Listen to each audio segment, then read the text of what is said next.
بسم اللہ الرحمن الرحیم۔ آج ہم خواتین کی حج کی تیاری کے حوالے سے کچھ باتیں عرض کریں گے۔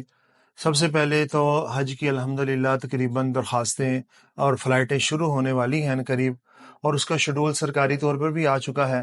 تو تمام میری خواتین بہنوں کو اس چیز کی بڑی مبارک ہو۔ حج کے مبارک عمل کے اندر اللہ تعالیٰ آپ کے مبارک سفر کو قبول فرمائے۔ سب سے پہلی تیاری جو خواتین کے حوالے سے ہے وہ ہے احرام کے حوالے سے۔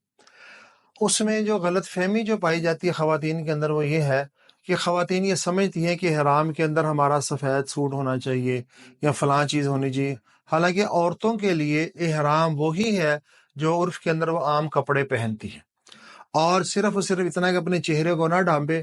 اور اس کی آسان طریقہ یہ ہے کہ احرام کی جگہوں کے اندر وہاں سے ٹوپی مل جاتی ہے، کیپ اس کے آگے تھوڑی سی جالی لگی ہوتی ہے، وہ آپ اس کو استعمال کر سکتے ہیں۔ اور بعض ہماری خواتین کیا کرتی ہیں، احرام کے اندر جوتی جو ہے وہ کینچی چپل استعمال کرتی ہیں۔ کینچی چپل صرف اور صرف مرد حضرات کے لیے ضروری ہے، خواتین کے لیے اس کی کوئی پابندی نہیں ہے۔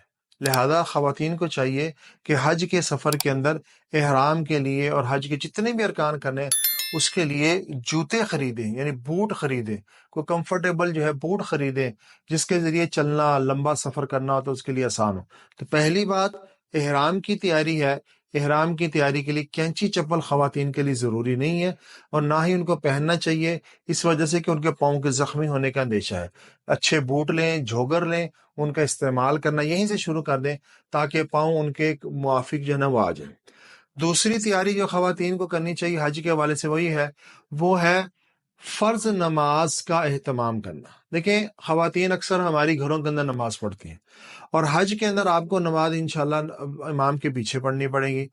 امام کے پیچھے نماز پڑھنے کا طریقہ کیا ہے، یہ ہمیں اپنے کسی عالم سے یا اس چیز کو گھر کے کسی فرد سے سیکھ لینا چاہیے کہ امام کے پیچھے جب ہم نیت باندھتے ہیں اس میں صرف ثنا پڑھنی ہے، باقی ہم نے خاموش رہنا ہے۔ قیام کی حالت میں نہ سورہ فاتحہ پڑھنی نہ سورت پڑھنی ہے، باقی رکوع اور سجدے کے اندر ہم نے تسبیحات پڑھنی ہے، تحیات پڑھنی ہے، بس۔ تیسری جو تیاری ہے خواتین کے لیے وہ یہ ہے کہ وہ جو ہے نماز جنازہ کو سیکھیں، اس لیے کہ نماز جنازہ وہاں پہ مدینہ منورہ ہو یا مکہ المکرمہ ہو، اس کے اندر ہر نماز کے بعد نماز جنازہ ہے۔ اور کیونکہ ہمارے یہاں پہ نماز جنازہ میں خواتین تو شریک نہیں ہوتی، مرد حضرات پڑھتے ہیں، خواتین کو پتہ نہیں ہوتا کہ نماز جنازہ ہوتا کیسے ہے۔ اس لیے میں تیسری تیاری خواتین کو حج کے حوالے سے یہ کہوں گا کہ وہ نماز جنازے کا طریقہ سیکھیں اور اپنے کسی کو سنا دیں کہ اس کی نیت کیا ہے اور اس کے اندر ہم پڑھتے کیا ہیں۔ جی چوتھی تیاری جو ہے حج کے حوالے سے یہ ہے کہ بعض خواتین یہ غلطی کرتی ہیں کہ ان کو حیض وغیرہ آ جاتا ہے تو اس کے لیے وہ کچھ نہ کچھ دوائی ساتھ لے جاتی ہیں تاکہ جو ہے ان کے یہ مخصوص ایام نہ آئے۔ یہ بہت بڑی غلطی ہے۔ دیکھیں اللہ نے ایک نظام بنایا ہے، اس نظام کے حوالے سے اپنے آپ کو چلنے دیں۔ دوسری بڑی بات یہ کہ دیکھیں حج کے جتنے بھی ارکان ہیں وہ سارے کے سارے مسجد سے باہر ہیں۔ وہ آپ کا اگر یہ قسم کی کوئی کیفیت بن بھی جاتی ہے، آپ ان کو مخصوص ایام کے اندر بھی کر سکتے ہیں۔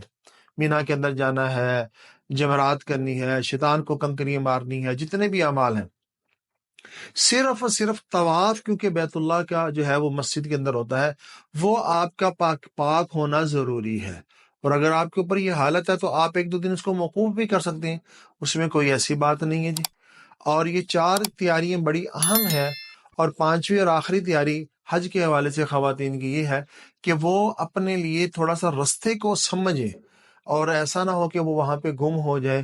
اس لیے جو ہے وہ کوشش کریں تھوڑا سا اس چیز کو، جیسے گوگل میپ ہے موبائل کے اوپر، اس کو تھوڑا سا کسی کے ساتھ سیکھ لیں کہ اس میں رستہ کس طرح دیکھا جاتا ہے، میپ کیسے لگایا جاتا ہے، رستے کی ڈائریکشن کے بارے میں کس طرح جو ہے اس چیز کو ڈھونڈنا ان کے لیے آسان ہو جائے گا، تاکہ ان کے لیے جو ہے اپنے مقام پہ پہنچنا آسان ہو جائے۔ اس کا آسان سا طریقہ یہ ہے کہ جب وہ کسی ہوٹل میں جب پہنچیں تو ہوٹل کا جو کارڈ ہے، اس ہوٹل والے کا کارڈ، وہ کارڈ لے لیں، اس کے اوپر اپنے کمرہ نمبر بھی لکھ لیں، اس کو اپنے پاس رکھ لیں۔ آخری گزارش یہ ہے کہ آپ حج کا یہ مبارک سفر ہے، عقیدت کے ساتھ ہم لوگ ارکان کرتے ہیں، طواف کرتے ہیں، وہاں پہ ہمیں اپنے جان مال کی بھی حفاظت کرنی چاہیے۔ وہاں پہ چوری وغیرہ کا بھی واقعات بہت پیش آتے ہیں، کیونکہ وہاں ہم لوگ اللہ کی عقیدت کے ساتھ لگے ہوتے ہیں کہ سب لوگ حج کرنے آئے ہوئے ہیں، عمرہ کرنے آئے ہیں۔ اللہ والے فرماتے ہیں حاجی کبھی چور نہیں ہوتا، لیکن چور جو ہوتا ہے وہ حاجی کی شکل کے اندر آیا ہوتا ہے۔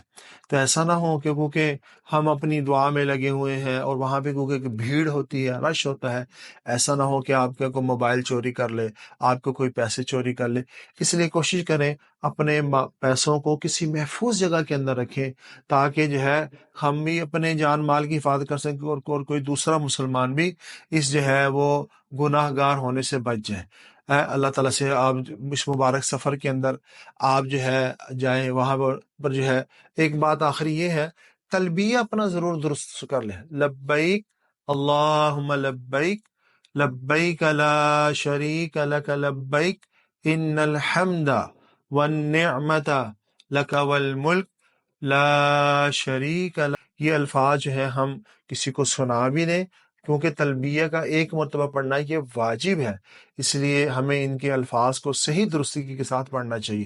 اور جو ہے ہماری یہ ویڈیو جو ہے آپ لوگ شیئر بھی کریں، اور جو ہماری خواتین بہنیں مائیں حج کے لیے جا رہی ہیں ان کے ساتھ شیئر بھی کریں۔